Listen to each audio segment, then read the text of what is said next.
Orpheus is the son of King Aeagrus of Thrace and the muse Calliope. From a young age, Orpheus showed a natural talent for music, especially his unparalleled skill in playing the lyre. It was said that whenever Orpheus played his lyre, the wind would stop blowing, the trees and grass would stop swaying, and the animals would stop talking. Everything would fall silent, as if afraid to interrupt the divine melody. Later, Orpheus happened to meet Eurydice. Eurydice was a cheerful girl as beautiful as the sunlight. As if destined, they fell in love at first sight. A grand wedding was held shortly after.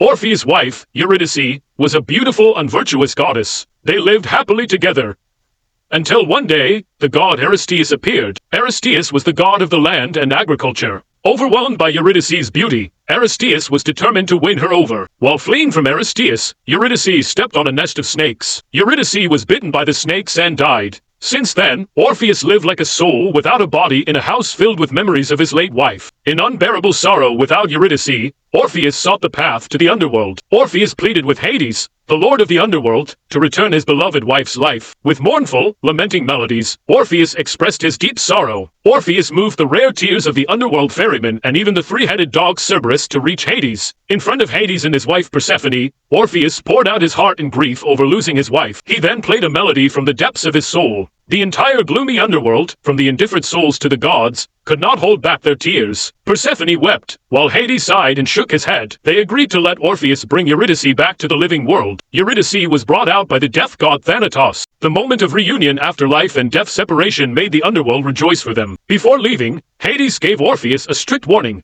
On the way back to the living world, do not look back, not even once. Orpheus nodded and thanked Hades, then led Eurydice away. But after a long time, Orpheus realized he could not hear Eurydice's footsteps or breathing. Fearing that Eurydice had lost her way, Orpheus turned back in a panic. All he saw was his beloved wife being pulled back into the dark depths of the underworld. It happened so quickly that Orpheus couldn't even call her name one last time. Orpheus cried out in agony and hurriedly chased after her. At the Acheron River, the ferryman refused to let him cross again. Even after Orpheus knelt there for 7 days and 7 nights, the ferryman still refused. At this point, Orpheus became utterly desperate. Thinking he had reunited with his beloved wife, fate cruelly separated them once more. Returning to the living world, Orpheus wandered like a lost soul. He no longer paid attention to any other girl and was thus seen as arrogant. During a festival celebrating the wine god Dionysus, Orpheus was beaten to death by a group of drunken women. They threw his body into the river along with his shattered lyre. This showed how cruelly ordinary people treated pure musical talent. Strangely, even in death, mournful melodies continued to rise from the icy water. Perhaps now, Orpheus still lives on with his eternal love for music and Eurydice. This is symbolized by the lyre to this day.